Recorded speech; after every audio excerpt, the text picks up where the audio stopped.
Hello, welcome back to the course on Foundations of Management and Entrepreneurship. We have already done the first lesson.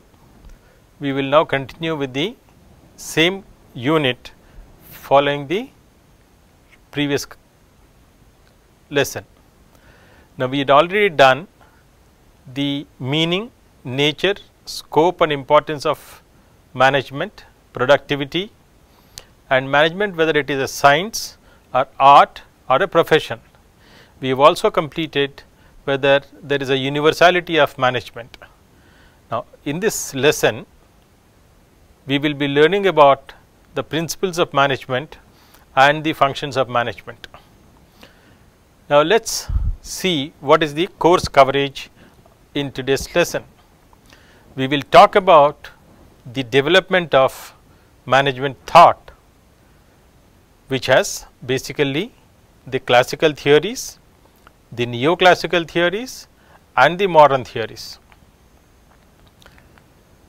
Now, before I begin the lesson, let me start with a quote. Lee Iacocca said, and I quote, "Management is nothing more than motivating other people. Therefore, managers should have the ability to motivate the people who are working with them." Now, coming to the broad approaches of management, we can view it from 4 different perspectives. The first one is pre-scientific management era, which is prior to 1880.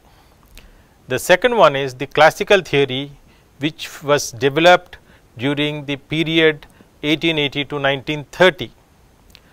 The next one is the neoclassical theory, which evolved between the period 1930 and 1950. Then came the modern theories of management, which evolved post 1950. In the classical theory, there are 3 branches. The first one is bureaucracy, the second one is scientific management and the third one is administrative theory. In the neoclassical theories, there are 3 branches again, which one? The first one being Hawthorne experiments, the second one is human relations era and the third one is behavioral sciences approach.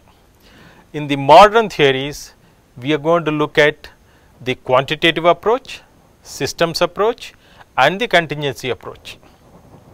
Now, let us look at these 4 different periods and how the management thought evolved. The period 1700 to 1800 AD emphasizes on the industrial revolution and the factory system. That is when the human beings evolved from being purely dependent on agriculture to the production processes. Many economists and theorists describe the notion of management during this period. Adam Smith, the noted economist, he brought about the revolution in the financial thought during the period 1770 onwards. He explicated the concept of division of labor, which provided opportunity for improved productivity for the organizations. He stated that market and the competition should be the controllers of economic activity. He also opined that tax policies were destructive. Followed by this, Jacques Turgot described the importance of direction and control in running a business. This is augmented further by the thoughts of Robert Owen, who said the organization should be concerned about the workers, and he was repulsed by the working conditions during that era and the way the workers were treated. He worked against the child labor. Now, this being the beginning of the evolution of management thought, then moved on to the next theories of classical approach. Now, the basic elements of classical approach are interrelated functions. In an organization, when you're running the day-to-day functioning, there are a lot of interrelated and interdependent functions, and you have to exercise or implement these actions in a sequential form. Then organizations also have some guiding principles which are developed over a period of practice of managing the organizations. Usually organizations have a bureaucratic structure, which means work is divided into simple, routine and repetitive tasks. Then similar tasks are put together to form departments, and each department usually is headed by an executive, and all the command in the organization flows through one individual. There is a reward and punishment nexus in an organization, which means people who follow the rules obey the organizational orders and show the results and get the rewards, and those who do not follow the rules and follow the obedience of the organization may get punishment. Now, organizations have typically pyramidal structure. There is a top management which is at the apex of the organization. Below that we have the middle management, and at the bottom we have the first level or the supervisory management. The essential elements of structure of the management are: there is a hierarchy, then specialization and division of labor, then scalar principle, which means the authority flows from top down, then unity of command, there is departmentalization, then there is a span of control. That means each executive or a manager controls a certain number of people. Then the parity of authority and responsibility, it will be distributed across the departments, across the people, across the executives, and then centralization versus decentralization. Some organizations have the authority vested in a centralized structure, and in certain other organizations it is on the decentralization mode. The final element is that there is a line and staff relationship among the workers of an organization. Now, let us look at the three branches of the classical school of management. The classical school consists of bureaucratic approach, scientific management theory and administrative theory. Now, bureaucratic approach was a profound theory proposed by Max Weber, a German sociologist. He published the seminal book, The Theory of Social and Economic Organization, in the year 1920. Now, let us look at what are the elements of bureaucracy. The elements of bureaucracy are: organizations have a hierarchy. A hierarchy means there are different levels, and the authority and responsibility keeps varying as you move up the levels in an organization. Because organizations aspire for productivity, which is a combination of efficiency and effectiveness, organizations opt for division of work, which means there are people who perform specialized tasks in a sequential form. Every organization has rules, regulations and procedures which are unique to each organization, and the employees, the workers of the organization, are expected to follow these rules, regulations and procedures. All organizations are required to maintain records, both for its internal managerial use and also for the purpose of regulators. The organization will have interpersonal relationships, and therefore it talks about how people relate to each other. There is a class which is referred to by Max Weber as the administrative class or the elite in the organization. These are the elements of bureaucracy. Now, bureaucracy has certain advantages. and it has helped the organizations to perform well, progress and thrive. These advantages include specialization, rationality, predictability and a functioning in a democratic fashion. But bureaucratic organizations also suffer certain disadvantages, because bureaucratic organizations tend to be rigid, they are impersonal, they have displacement of objectives depending on the persons who occupy the positions of power.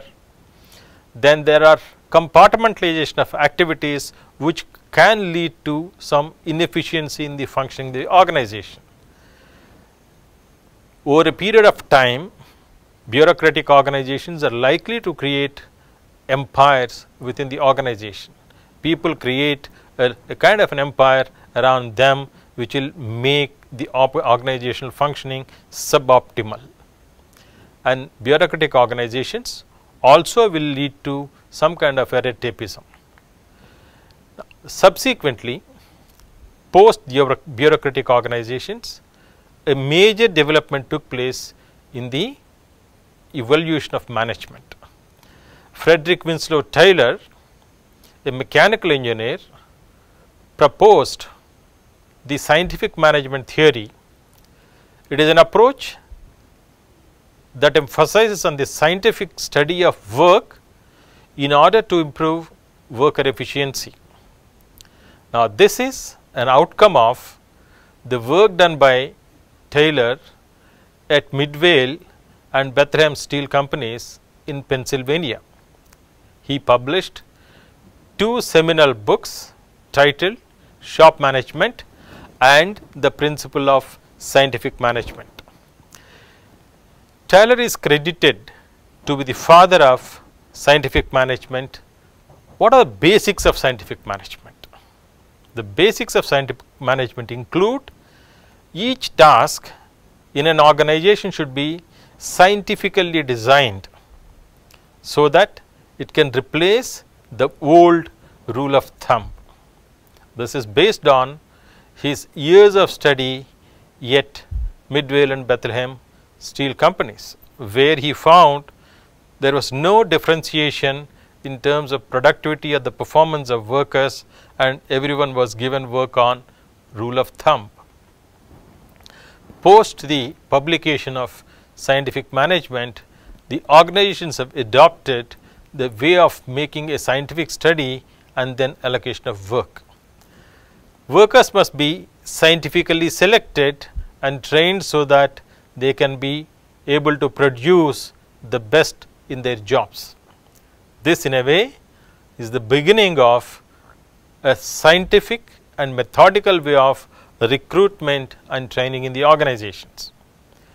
He also brought a design perspective to the jobs, which means each job must be designed in such a way that they will be able to match the competencies or the capabilities of the worker in the organization. There must be division of labor and cooperation between the management and the workers. He favored a kind of congenial work atmosphere in the organization. Therefore, the essence of scientific management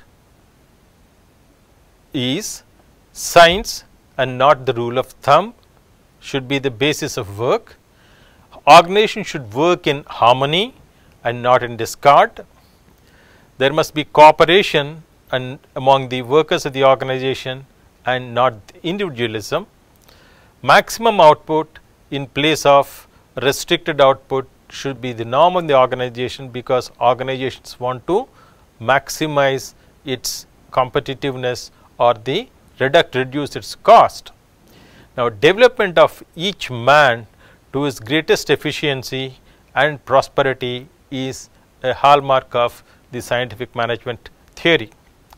Now, he also said that there must be equitable division of work and responsibility between the management and the labor. Now, coming to the key concepts of management, scientific management, The first one is scientific task planning, time and motion studies of the work and the moment, then standardization of work, differential piece rate, functional foremanship. Although scientific management has revolutionized the way organizations function and the work is carried out in an organization, it has its own limitations. Now, let us look at what are the limitations of scientific management theory. The first one is it has the exploitative tendencies. Then the depersonalization of work has happened because everything was measured in terms of what kind of a productivity can be there. It was unpsychological. It did not consider the human dimensions or the human relations aspects of work. Then it was a kind of an undemocratic, because each one was given what he can perform and it did not take into the account the team dimensions of the work environment.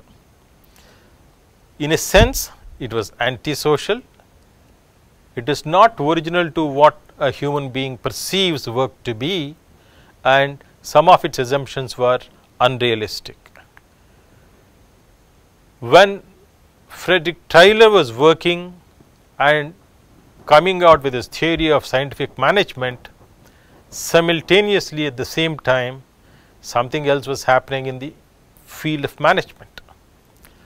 Henry Fayol, a French mining engineer who has worked for his entire career in the same company called Cometry Fauchambald, revolutionized the management thinking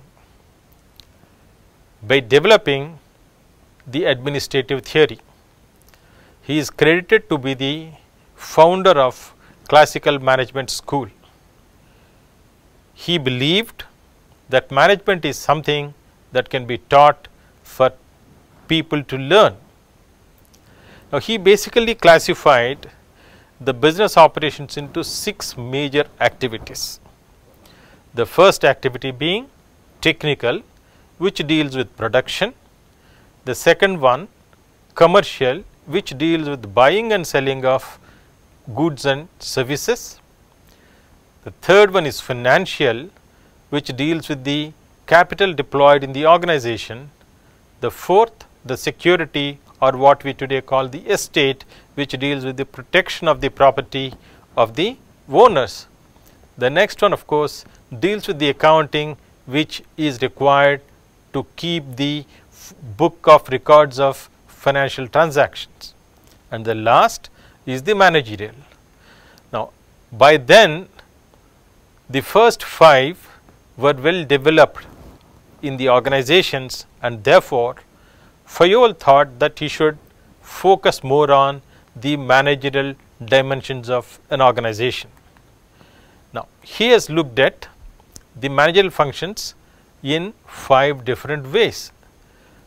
They include, the first one is planning, the second one is organizing, the third one is commanding, the fourth one is coordinating, and the fifth one is controlling.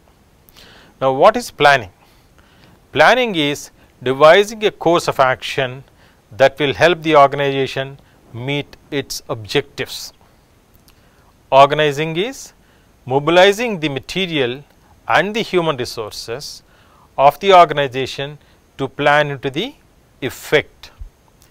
Commanding is giving directions and orders to employees so that all their efforts are put together and synergized so that they can perform the needed tasks in the organization and achieve the goals.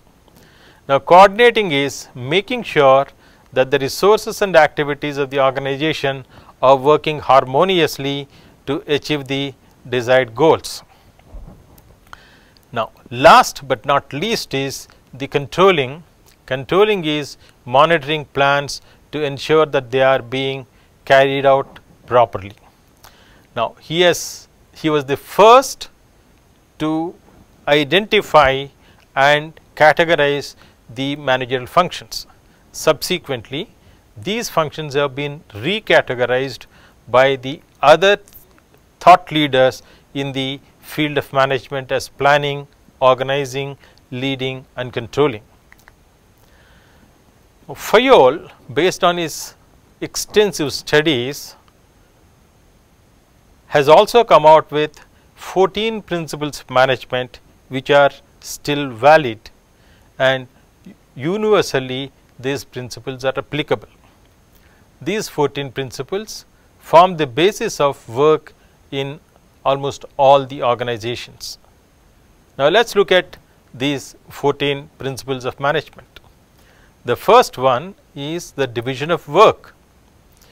Fourier stated that there must be specialization in the organization, because more the specialization, there will be more productivity and more efficiency, which will lead to better profitability of the organization. The second principle is authority and responsibility. There must be some people in the organization who have the right to give the orders, power to obtain the obedience of the employees, and the power to give orders and the power to take responsibility is basically derived from the position of the manager. Now, this alone does not suffice. A manager in the right position should also have the right managerial qualities, because individual qualities have an influence on to what level of authority and power somebody can enjoy in that position. The third principle of management is discipline. Employees in an organization should obey and respect the rules, the policies and the procedures of the organization, so that organization can function as a cohesive unit. The fourth principle of management is unity of command.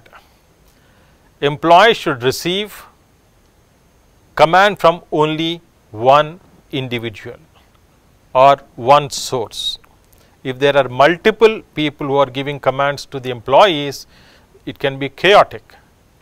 That can lead to conflicts among the employees. Therefore, to avoid conflicts, instructions to the employee should come from one person, who is normally the superior to the employee.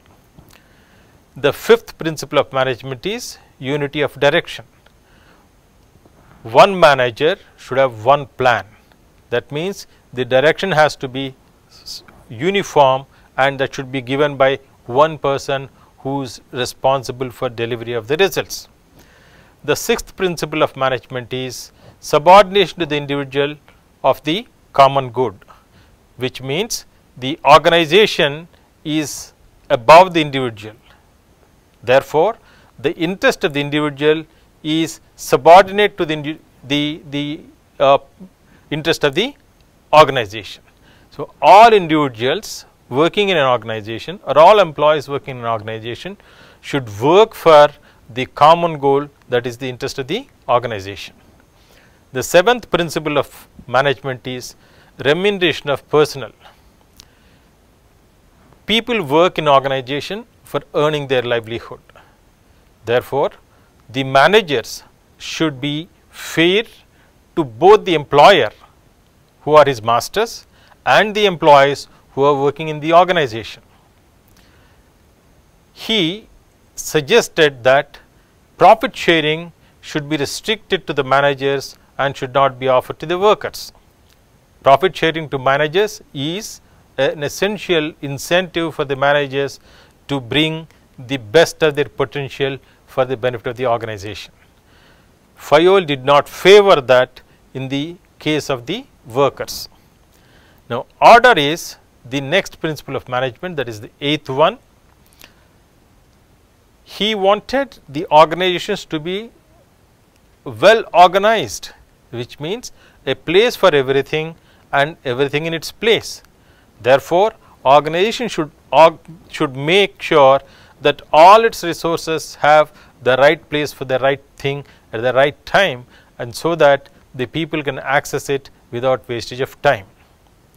He also stated that there must be a place for everyone and everyone must be in his or her place, which also basically means the right people for the right job at the right time. The next principle of management is the centralization. Organizations evolve the way they function to achieve their goals. Some organizations centralize the authority at the upper echelons of management, while other organizations may devolve it to lower levels.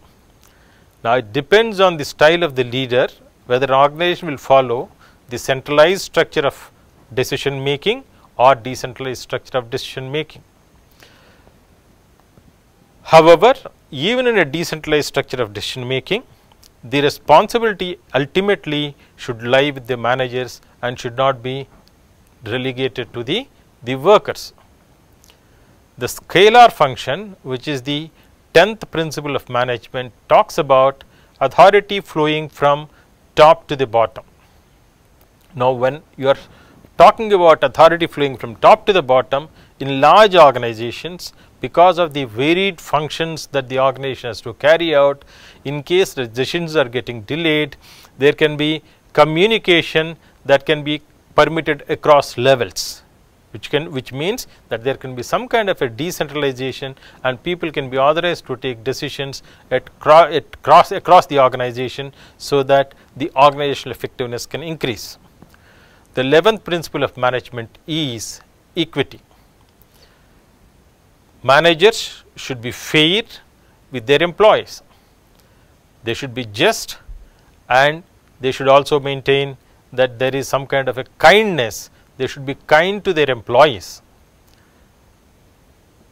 Use good sense based on the experience and use good nature of human beings in dealing with the employees is the essence of the principle of equity.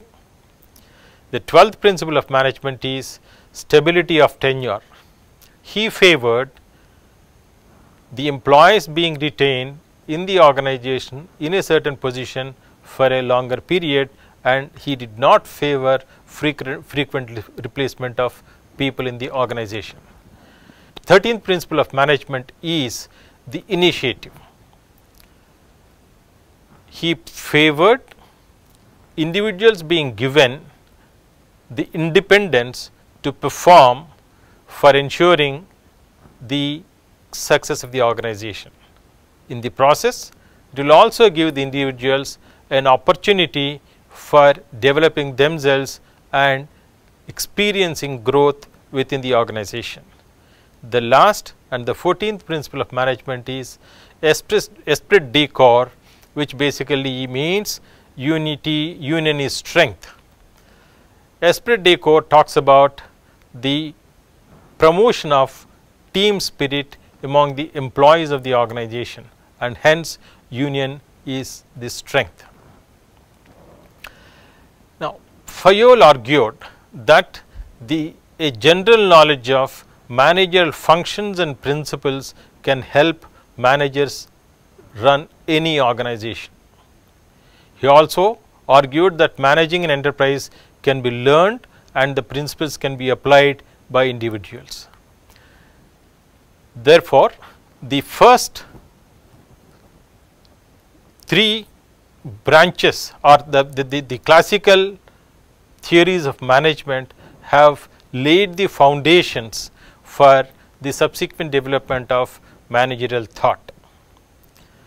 Now, looking at what has been stated by Henry Fayol, Frederick Taylor and Max Weber, let us look at what are the managerial skills that are required to be able to practice these principles of management.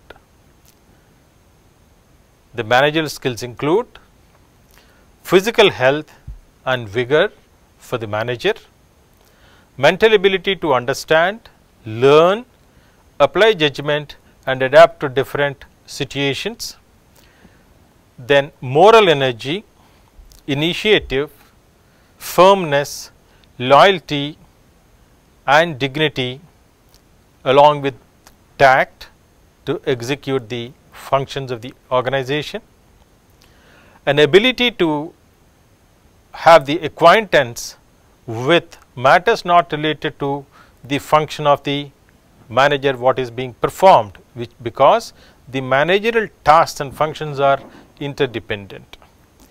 Then the specialized knowledge in the technical areas relating to his or her specialization, especially about how the machines work and how work processes are carried out in an organization. Then the relevant experience to carry out the work that is assigned to the manager is another managerial skill. Now, let us look at what are the neoclassical theories. Neoclassical theory is evolved over a period of a decade or so as a consequence of experiments conducted at Hawthorne Works of Western Electric Company.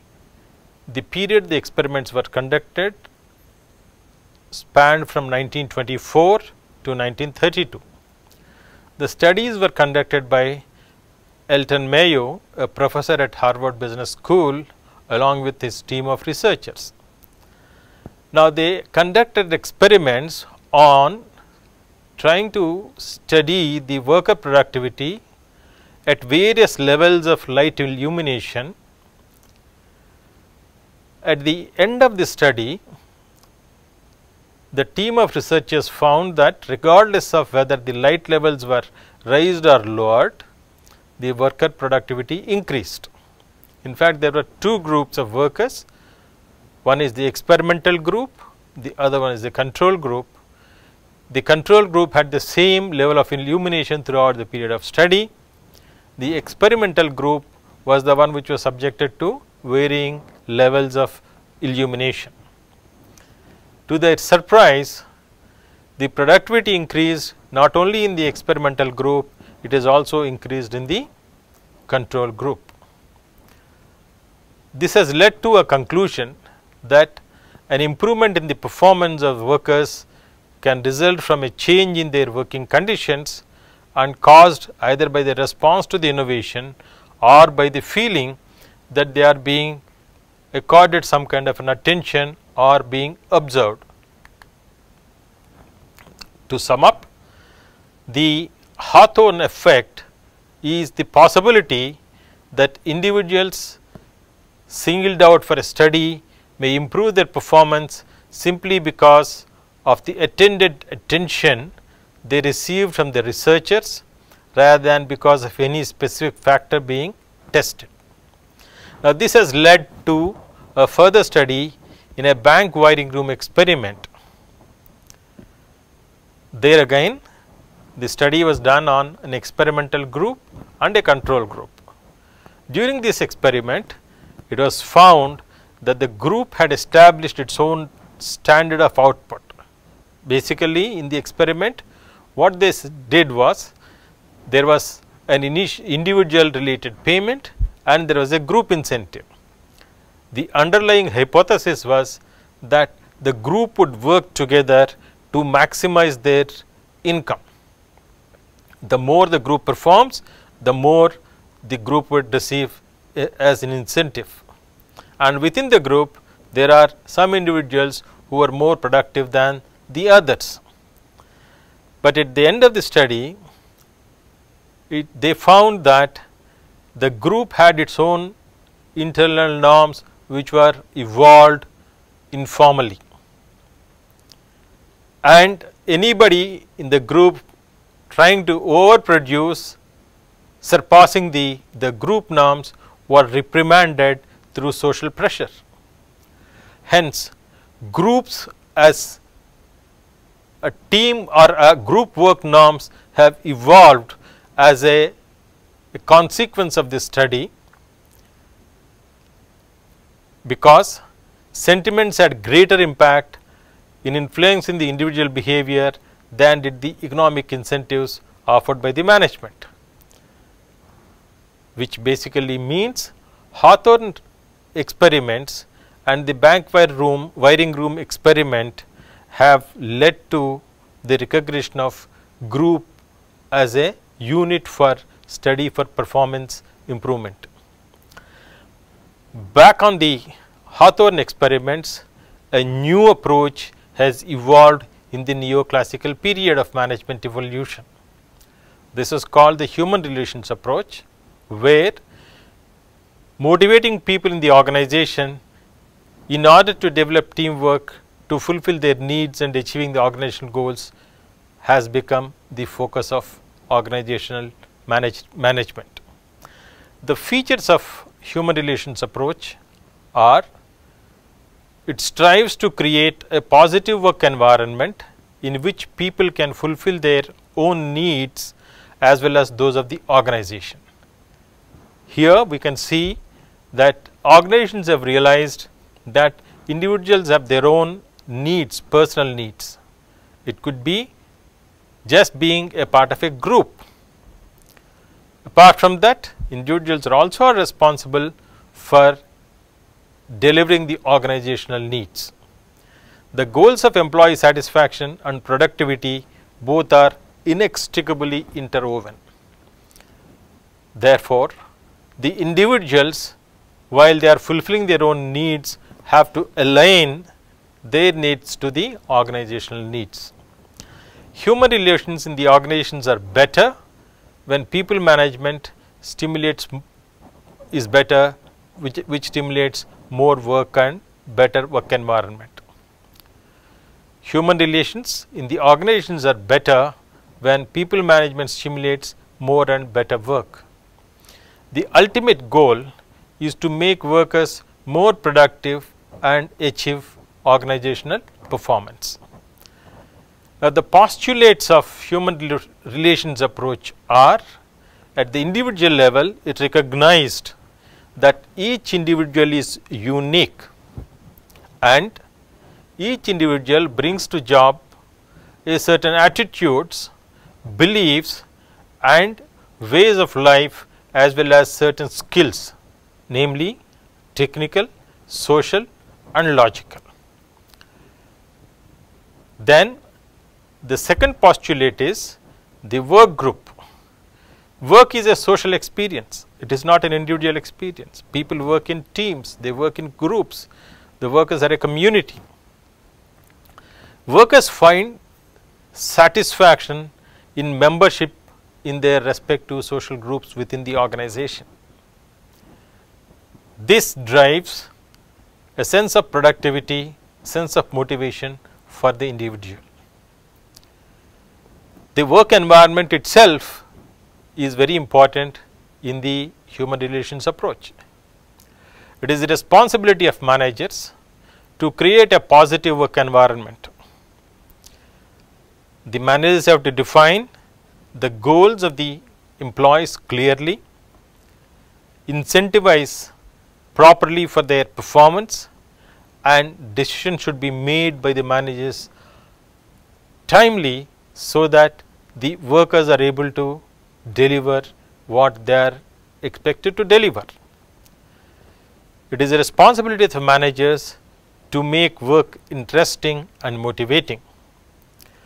If the managers see that there are conflicts of interest among the workers or between the managers and the workers, they must be confronted, discussed and resolved so that the workplace remains a happy place.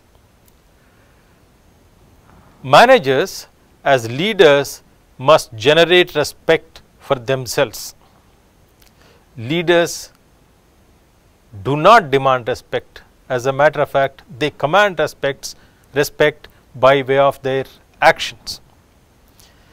They must adapt to various situations and personalities within the work group. The managers must realize that each individual is unique, and it is the responsibility of the manager to be able to deal by adapting to various kinds of situations.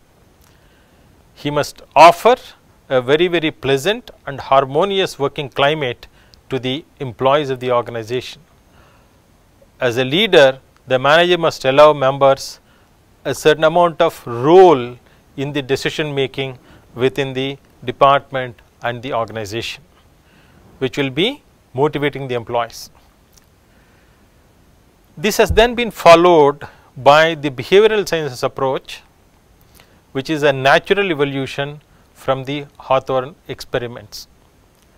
The behavioral science approach applies the knowledge of behavioral sciences such as psychology, sociology and anthropology to managing people.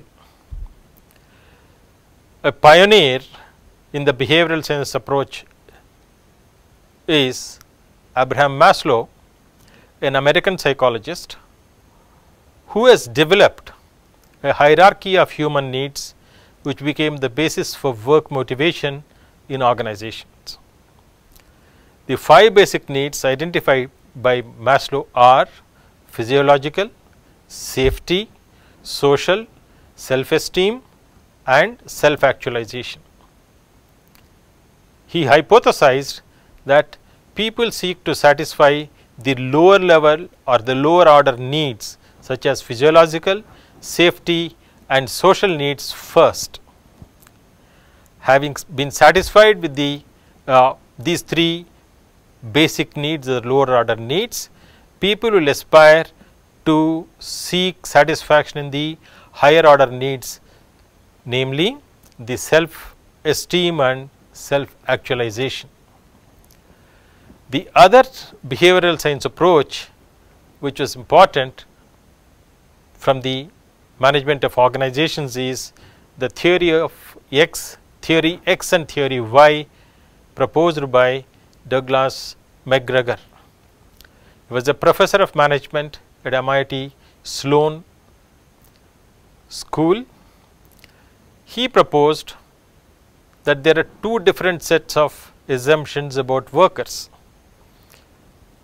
According to McGregor, those who are classified as theory X are the ones whom he thought they are average workers, usually lazy, they dislike work and will do as little as possible. Therefore, he suggested that managers must closely supervise and control workers who are classified as theory X, as they are the people who have to be rewarded for their work and punished for their non-work. People who are classified as theory Y are the workers who are not lazy, want to do good job, and the job itself will determine if the worker likes the work. He suggested that such people should be allowed greater latitude and create an organization that stimulates the workers who are classified as theory Y. Now, we will come to the modern approaches of management now. The first one being quantitative approach. The quantitative approach is the one which features all decisions should be made based on some quantitative tools. Managerial choices depend on criteria such as costs, revenues, return on investment, impact on other areas, etc., which are all quantitative, and therefore, there must be some way to apply some mathematical and statistical tools to make meaning out of such data. Since it is to deal with the quantitative data, there is a lot of emphasis on computers and their processing capabilities in the decision making. Now, the quantitative methods further can be viewed from 3 different branches. The first one is management science. It tries to increase decision effectiveness through the use of sophisticated mathematical and statistical models and methods. The second one is operations management, which is responsible for production and delivery of organizations' products and services. It uses optimization techniques for arriving at decisions. The third one is management information systems, which focuses on designing and implementing computer based information systems for use by the management. The second branch of the modern management theories is the systems approach. Now, the systems theory tries to solve problems by diagnosing them within a framework of inputs, transformation processes, and outputs and feedback. A system is where you as a manager you utilize some resources as inputs, you have certain processes where the inputs undergo some kind of a transformation, and then we have the output. Now, while doing this transformation process, you have to also understand there can be feedback at different levels, which can be further used to improve the system over a period of time. Now, what is a system? A system is a set of interrelated parts, which are basically the subsystems. Now, these parts are mutually related to each other, and a change in one subsystem would lead to a change in the other subsystems, or a change in one part of the system would lead to a change in the other parts of the system. Now, subsystems are the parts that make up the whole of a system are called subsystems. Each system may be a subsystem of a larger whole. For instance, if you take a department, it is a subsystem but it is also a complete unit by itself. A department can then be a part of the subsystem of a company. A company can be a system, but it is also a subsystem of the industry. Similarly, an industry can be a subsystem of an economy. So, therefore, the subsystems are the parts that make up the whole of the system, and each subsystem may be a subsystem of a larger whole. Synergy means that the whole is greater than sum of its parts, which is basically when all these subsystems in an organization work in cohesion with a direction, they produce a greater output than each one producing on its own. Now, open and closed systems are a system which is considered to be open if it is interacting with its environment. It is considered closed system if it does not.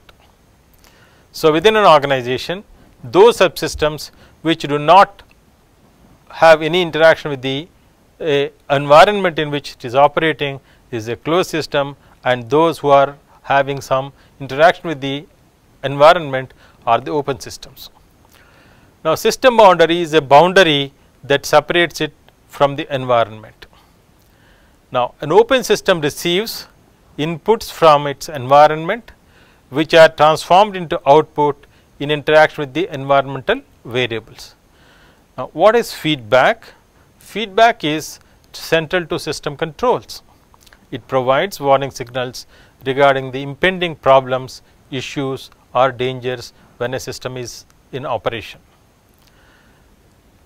The last branch of modern management theories we are going to deal with is the contingency theory. The contingency theory argues that appropriate managerial action depends on the particular parameters of the situation.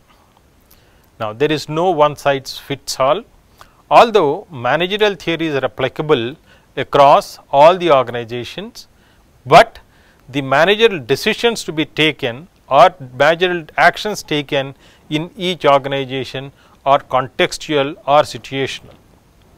That is what the theory of contingency says. According to this theory, effective management varies with the organization and its environment. What are the elements of contingency theory? Managerial actions are contingent on certain actions outside the system or the subsystem, as the case may be. Organizational efforts should be such that they are integrated with the environment in which it is operating, and managerial actions and organizational designs must be appropriate to given situation. Now, we have completed the theories, how they have evolved over a period of time. Before we close this session, let us talk about some major contributions of leading management thinkers who have not been dealt with so far in our discourse today. These are important people who have contributed enormously for the development of management theories. The first one is Mary Parker Follett. She was an American social worker, management consultant, philosopher and pioneer in the fields of organizational theory and organizational behavior. Follett is in fact known to be mother of modern management. The second one is Rensis Likert. He is an American social psychologist known for developing the Likert scale method, an approach to creating psychometrically sound scale based on responses to multiple questions or items. He has authored New Patterns of Management and Human Organization. He advocated employee-oriented approach to managing organizations. Talking about development of management thought would be incomplete if we don't speak about Peter Drucker. Peter Drucker, an Austrian-born American management consultant, educator and an author whose writings contribute to the philosophical and practical foundations of the modern business corporation. In fact, Drucker is said to be the father of modern management. He revolutionized management thinking, pioneered several management concepts. He has authored several influential books which have changed the way the organizations think and perform across the globe.